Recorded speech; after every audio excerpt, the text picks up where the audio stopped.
बदनाम करण्यासाठी माझी 6 वर्षांपूर्वीची क्लिप वापरली असा आरोप आता जितेंद्र आव्हाड यांनी केला।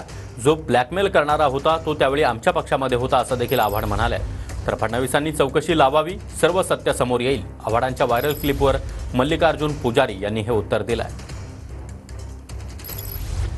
आश्चर्य वाटतं की लोकांना मला अडचणीत आणण्यासाठी 6 वर्षापूर्वीची माझी ऑडिओ क्लिप वापरावी लागते। जो माणूस ब्लॅकमेल करत होता तो तेव्हा आमच्या पक्षाचा सदस्य होता। पक्षाची अशा पद्धतीने बदनामी होणं हे कोणालाही आवडत नव्हतं, त्यामुळे माझ्यावर जबाबदारी देण्यात आली की या माणसाला शांत बसव। परत परत ब्लॅकमेलर म्हणतोस, तुला काय वाटतंय? आम्ही का रस्त्यावर पडलोय का? तुम्ही आरोप करणार आणि आम्ही ऐकून घेणार? कोण ब्लॅकमेलर आहे आणि कोण कॉम्प्रोमाइज करणारा सेटलमेंटर आहे ते दिसेल महाराष्ट्राला। कारण महाराष्ट्राचे राज्याचे गृहमंत्री देवेंद्र फडणवीसजी यांना मी विनंती करतो की आपण हे प्रकरणाचं SIT इन्क्वायरी चौकशी बसवा।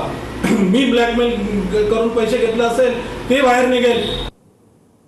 सांगताय त्या ऑडिओ क्लिप मध्ये की तू गप्प बस म्हणून आणि ती मरते तर मरू दे, ही कुठली मानसिकता आहे?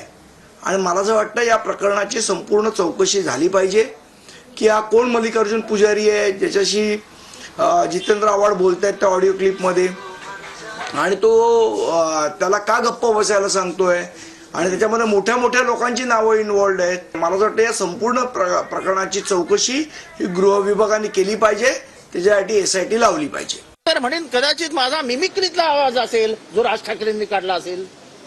काय मला राज ठाकरे कोणाचाही आवाज काढू शकतात, या ऑडिओ क्लिप मध्ये राज ठाकरेंचाच आवाज असेल। इतकंही लोकांना वेडं समजू नका। जितेंद्र आव्हाडची 6 वर्षाची व्हिडिओ क्लिप लावून बघा जितेंद्र आव्हाड काय बोलतो। अहो, एका दलित पोरीला घराच्या बाहेर मारलं होतं, तुम्ही पण सामील होता। जो आता बोलतो ना तो पण सामील होता। खोटी कागदपत्र देऊन SRA मध्ये नोकरीला लावलेलं। माझी तोंड उघडू नका, मी शांत बसलो तर शांत बसू द्या।